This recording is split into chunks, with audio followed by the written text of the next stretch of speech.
এই দেশে একটা অদ্ভুত নিয়ম আছে, ভোট যত ছোট হয় ভয় তত বড় হয়। ছাত্র সংসদ, সাংবাদিক ইউনিয়ন, প্রেস ক্লাব, পেশাজীবী সংগঠন সব ক্ষেত্রেই এই নিয়ম চোখে পড়ে। যেখানেই মানুষ নিজের নেতা নিজে বেছে নিতে চায়, সেখানেই হঠাৎ একটা শব্দ ভেসে আসে, নির্বাচন স্থগিত করা হলো। কিন্তু প্রশ্নটা খুব সহজ, নির্বাচন বন্ধের এই ষড়যন্ত্র কেন? ইতিহাসের নির্মম পরিহাস শুরু ১৯৯১ সাল থেকে। স্বৈরশাসকের স্বাদ বিদায় নিল, দেশ পেল গণতন্ত্র। আর সেই গণতন্ত্রের প্রথম কাজ কি ছিল জানেন? দেশের সকল শিক্ষা প্রতিষ্ঠানে ছাত্র সংসদ নির্বাচন বন্ধ করে দেওয়া।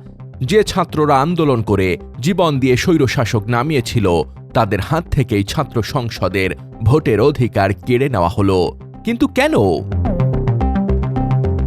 কারণ ছাত্রদের ভোট খুব বিপজ্জনক। ছাত্ররা প্রশ্ন করে, ছাত্ররা মাথা নোয়ায় না, ছাত্ররা দলীয় হিসাব মানে না। এভাবে কেটে গেল ২৮ বছর।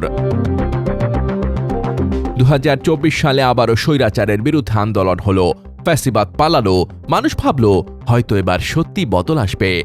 ঢাকা বিশ্ববিদ্যালয়ের ডাকসু থেকে শুরু হলো একটার পর একটা বিশ্ববিদ্যালয়ে নির্বাচনে ছাত্র অংশ নিল, জানিয়ে দিল তাদের মতামত।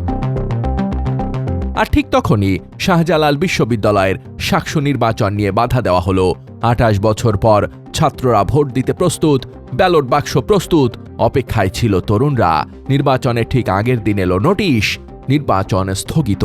কেন এই নির্দেশ এলো? কারণ কেউ হিসাব কষে ফেলেছে, আর সে হিসাবটা খুব সোজা, ভোট হলে তারা হেরে যাবে, তাই ভোটই হতে দেওয়া যাবে না। এ চিত্র শুধু ছাত্রদের বেলায় না, এ ঘটনা ঘটেছে ঢাকা সাংবাদিক ইউনিয়নের ক্ষেত্রেও। সকল প্রস্তুতি শেষ, কিন্তু পরাজয়ের আশঙ্কায় এক ফোনে নির্বাচন বন্ধ। জাতীয় প্রেস ক্লাবের ক্ষেত্রে একই কৌশল। যখনই ফল অনিশ্চিত, তখনই মামলা, তখনই স্টে অর্ডার, তখনই নোটিশ। নির্বাচন স্থগিত করা হলো। একটা কঠিন সত্য হচ্ছে, এই দেশে নির্বাচন বন্ধ হয় ভোটারদের কারণে না, নির্বাচন বন্ধ হয় প্রার্থীদের ভয়ের কারণে। যারা বলে আমরাই গণতন্ত্রের রক্ষক, তাদের খেল তামাশার কারণে ভণ্ডুল হয় নির্বাচন। একটাই প্রশ্ন, আপনাদের নেতৃত্বেই কেন সাংবাদিকদের ভোট বন্ধ, পেশাজীবীদের ভোট বন্ধ, আর আবারও ছাত্রদের ভোট বন্ধ? এত জায়গায় যদি বারবার নির্বাচন বন্ধ রাখতে হয়, তাহলে সমস্যা ভোটে না, সমস্যা আপনাদের জনপ্রিয়তার মাপকাঠিতে।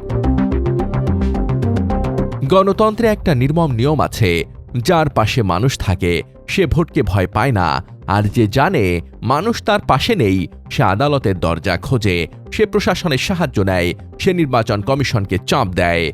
তাদের উদ্দেশ্য শুধু একটাই, ভোট হতে বাধা দেওয়া। মনে রাখার বিষয় হচ্ছে, যখন কোনো পক্ষ ভোটকে ভয় পায়, ভোট হতে বাধা দেয়, তখন বুঝতে হবে তাদের মধ্যে স্বৈরাচার গুপ্ত বা সুপ্ত অবস্থায় রয়েছে। তাই তাদের বাধা পেরিয়ে সকল জায়গায় স্বচ্ছ ভোটের ব্যবস্থা করতে হবে।